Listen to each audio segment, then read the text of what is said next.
Bok choy rarely demands attention. It does not overwhelm the plate. It does not dominate flavor. It does not try to impress. And yet, it is one of the most dependable vegetables ever cultivated. Known as bok choy or pak choy, this leafy green belongs to brassica rapa, the same species that includes turnips, napa cabbage, and many Asian greens. Unlike headed cabbages, bok choy grows in a loose rosette, with crisp white or pale green stalks supporting dark, spoon-shaped leaves.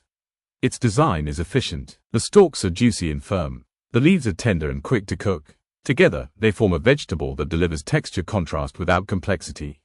The origins of bok choy lie in China, where it has been cultivated for centuries. Historical records place it firmly within East Asian agriculture long before Western contact. It developed alongside cooking traditions that valued speed, balance, and clarity. Bok choy fits those traditions perfectly. Botanically, the plant is a cool season annual. It grows quickly, matures fast, and tolerates a wide range of conditions.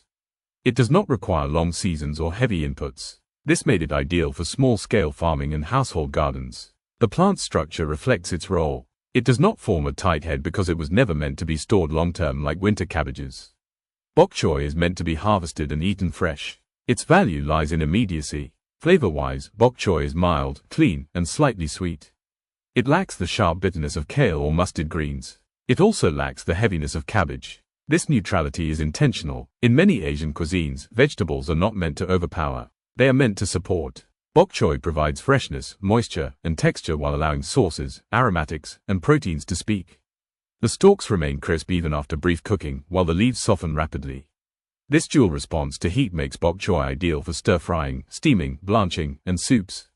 Nutritionally, bok choy is efficient. It is low in calories and carbohydrates, high in water content, and rich in micronutrients.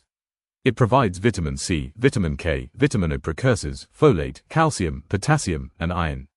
Notably, bok choy offers calcium in a form that is relatively bioavailable compared to some other leafy greens.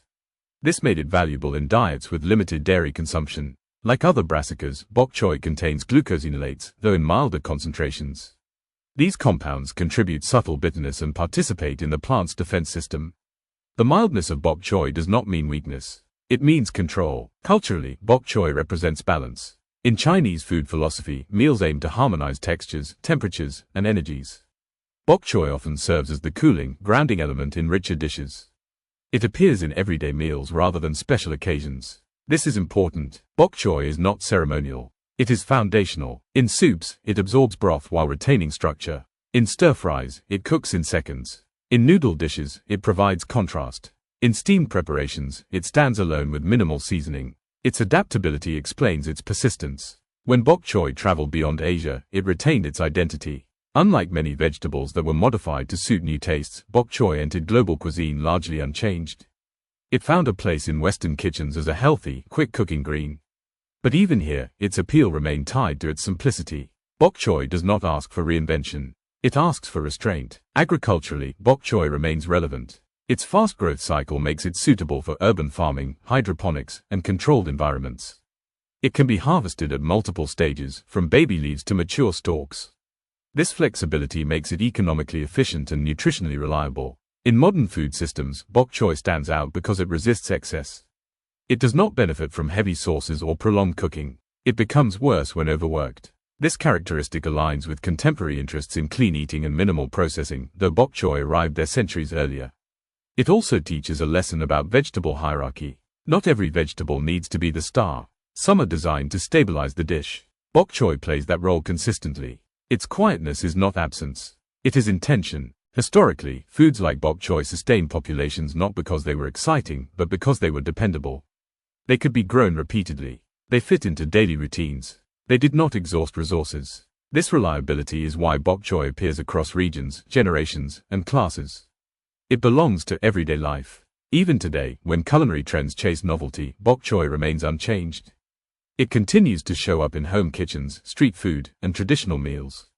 It does not advertise itself as ancient or medicinal. It does not need to. Bok choy proves that usefulness does not require drama. Balance does not require intensity. In a food culture increasingly driven by extremes, bok choy occupies the middle. And that middle is where longevity lives. It is not flashy. It is not aggressive. It is not forgettable. It is simply right where it needs to be. And that is why it lasts.